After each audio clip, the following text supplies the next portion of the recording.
Hi Advanced Weight Training, I'm Henry. And I'm Daniel. And today we're going to be showing you how to snatch and drop snatch. Let's head in.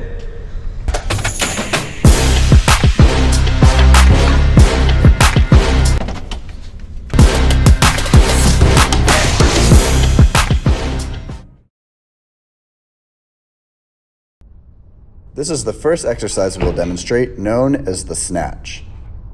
The second exercise variation is known as the drop snatch. The first step before lifting is always a proper warm-up, emphasizing mobility of the shoulder, hips, thoracic spine, lats, and ankle. An example of a good warm-up would be performing 5 to 10 reps of each of the following exercises with a dowel rod or any light bar. This includes shrugs, high pulls, muscle lockouts, overhead squats, hip snatch, and hang snatch. For the starting position, first find hand placement by gripping the bar wide enough to stand with the bar hanging at the hip crease. Hook grip is optional. Rotate your shoulders forward. You have a shoulder width stance. Position yourself with the bar over the balls of your feet. Lower your hips and bend your knees until your shins are touching the bar, and pull your head to face forward. Lower and pull back your shoulder blades and tighten your back. Take a deep breath from your belly and tighten your core. Begin pressing with your legs and pressing your hips forward so that the bar moves straight upward. Don't let your back change position and keep your core braced. This will be the slowest part of the lift and is known as the first pull. Once the bar clears your knees, forcibly fully extend both your knees and hips simultaneously, at which point the bar should be hanging at the hip crease. Once the bar makes contact with the hip crease, you will extend at the ankles, push the hip upward against the bar, and shrug the shoulders. This is known as triple extension and is the end of the second pull. You will begin pulling the bar upward with the elbows to hit a scarecrow-like position. At this point, you will quickly position your feet slightly wider than the original position, optionally jumping to achieve this change. This motion should be fluid with your upward momentum.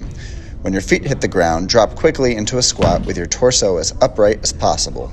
Your knees should track with the angle of your toes. Simultaneously, extend your arms upward to support the barbell directly above the base of your neck. Once the bar is turned over, finish to the bottom position of the squat. The final pull, third pull, can be envisioned as pulling yourself under the bar. In this bottom position, keep everything in the body rigid and squat upward until you are standing with the barbell overhead. The S-path is an imaginary line that reflects the ideal path of the barbell through the lift. The first pull should be straight upward. The line of the second pull should move slightly closer to the body to come into contact at the hip crease. The line of the third pull will angle slightly away from the body, then back above the base of the neck and move downward with the final part of the squat. The idea is to make contact at the correct points and keep the bar tight to the body. We need to raise these a little bit. The drop snatch is an assistance exercise used to strengthen the receiving position of the snatch and make the turnover quicker. It is generally performed with 70 to 100% of 1 rep max for 3 or fewer reps. It can also be used with much lighter weight as a warm-up for snatches. The starting position is with the barbell resting on the traps, with hands supporting in a snatch grip, with your feet in your snatch position setup. From this point, you may include an optional heave, exploding upward from a quarter squat to assist the upward motion of the barbell. This is analogous to triple extension, so at this point, you will position your feet how you would before beginning your descent into an overhead squat. Simultaneously, extend the barbell overhead as if you were performing the turnover of a snatch. With your feet in the correct position, partially in a squat, with the barbell overhead, lower yourself fully into a squat position. Then, squat the weight upward, just as you would conclude a snatch.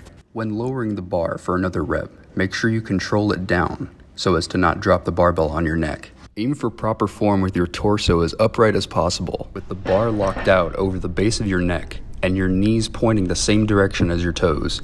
Don't allow your knees to angle inward, otherwise known as knee valgus. Since you may need to drop the barbell over your body, your goal is no longer to support the barbell. It is to get away from the falling barbell. It is common to release the barbell in front of the body, but occasionally you will need to release the barbell behind the body and step forward. This is particularly common in the bottom position of the squat. Since you may need to drop the barbell to protect the equipment, use bumper plates instead of iron plates. And always re-rack your weights.